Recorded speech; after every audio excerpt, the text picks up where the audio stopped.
Ravi de nous retrouver une nouvelle fois en ce début d'année 2023. L'occasion pour moi et toute mon équipe de souhaiter à tous les kimbanguistes à travers le monde, mais aussi à toutes les personnes qui nous suivent depuis le début, nos meilleurs vœux.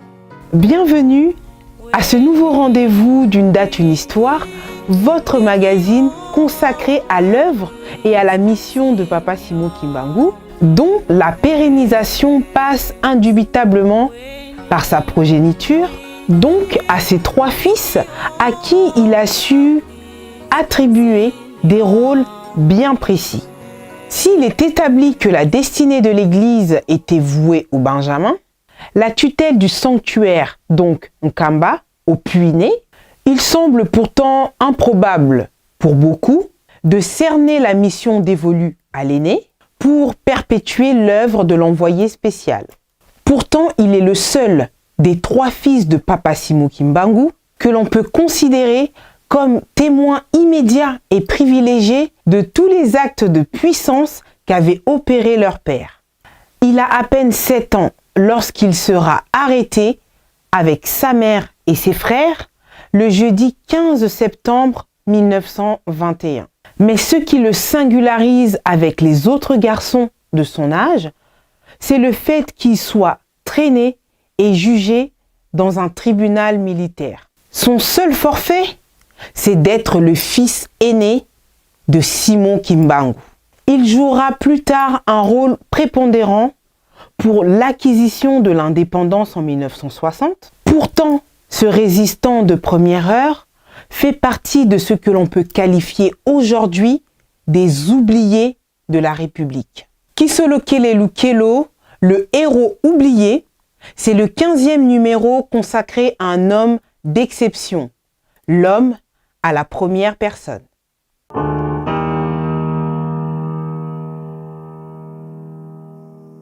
Papa Charles Kisolokele Lukelo est né le 12 février 1914 à Nkamba, dans la province du Congo central, district de Cataracte, territoire de Mbanza-Ngungu, secteur de Ntimanti, groupement Nzundu.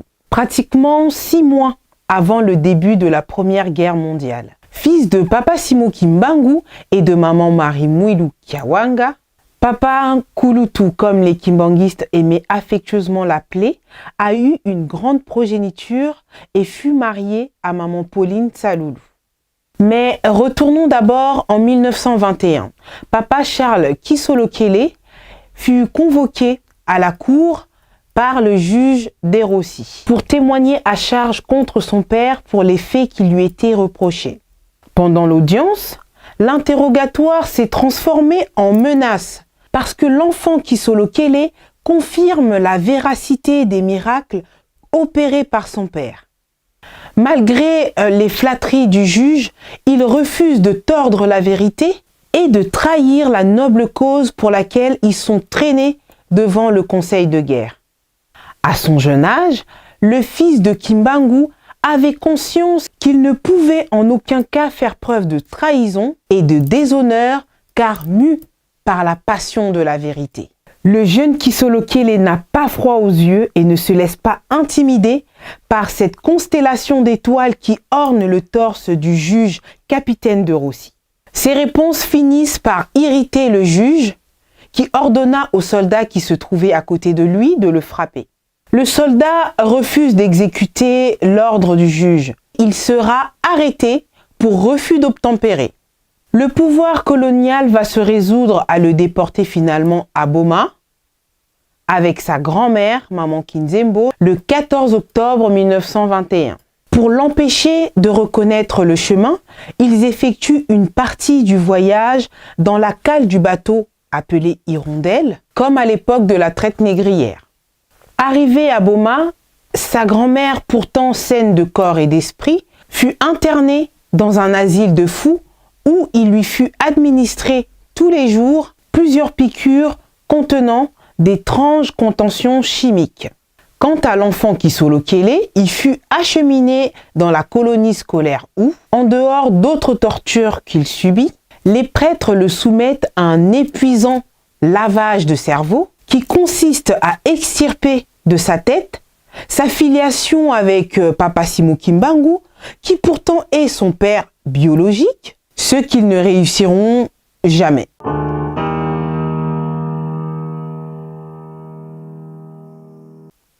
Après avoir obtenu son diplôme, il débute sa vie professionnelle comme enseignant.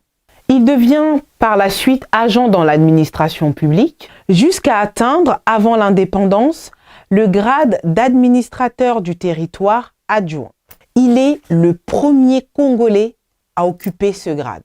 Malgré les souffrances endurées, Papa Charles Kisolo-Kele n'a jamais jeté d'anathème contre ses oppresseurs. Au contraire, le 10 mai 1940 à Boma, les prêtres sont venus le chercher, lui et son jeune frère, Diangenda, qui l'y avait rejoint quelques années plus tard pour intercéder auprès de leur père afin de sauver la Belgique qui était occupée par les Allemands. Ils intercédèrent à tel point que l'armée allemande avait causé moins de dégâts en Belgique que partout dans toute l'Europe. En 1960, il participe à la table ronde de Bruxelles. Lors des premières élections législatives organisées du 11 au 25 mai 1960, en vue de préparer le pays face à l'indépendance, Papa Charles Kisolo-Kele est élu parlementaire. À cet effet, il est le premier parlementaire congolais à obtenir le plus grand nombre de voix conquises par candidat, 94 500 voix. Son second, un certain Patrice Emery Lumumba, obtient 84 602 voix, soit une différence de 9 898 voix. À l'accession du pays à l'indépendance, il va occuper plusieurs postes ministériels dans des gouvernements successifs. Dans le premier gouvernement de Lumumba, Papa Charles Kisolo-Kele est nommé ministre d'État, membre du Conseil de ministres pour le compte de l'Abaco. Dans la deuxième équipe, c'est-à-dire le premier gouvernement dirigé par Joseph Iléo, il est ministre d'État, toujours membre du Conseil des ministres pour le compte de l'Abaco. Dans la troisième équipe, c'est-à-dire le deuxième gouvernement de Joseph Iléo, il est nommé ministre d'État. Il est absent de la quatrième équipe du gouvernement des commissaires généraux, dirigé par Justin-Marie Bomboko. Dans la cinquième équipe, c'est-à-dire le troisième gouvernement d'Iléo, il est nommé ministre d'État chargé des parastataux, c'est-à-dire le semi-public. Dans la sixième équipe dirigée par le Premier ministre Cyril Adoula, il est ministre du Travail et de la Prévoyance sociale.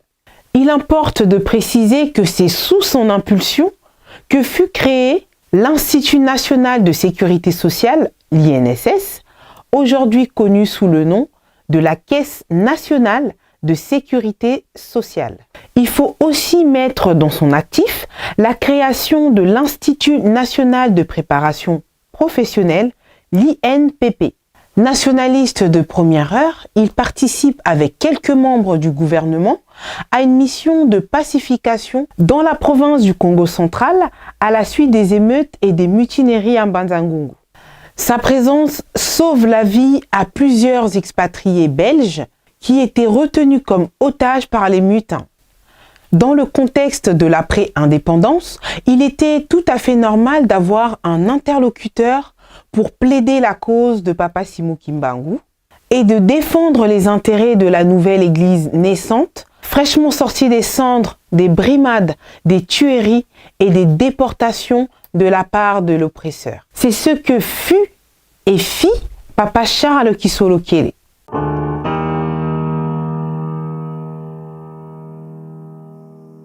Depuis sa relégation en 1921 jusqu'à ce jour, ça fait exactement 102 ans. Eu égard à ce qui précède, il serait un devoir de mémoire de réhabiliter ce héros oublié, qui, alors enfant, a bravé l'autorité devant le conseil de guerre à Ticheville.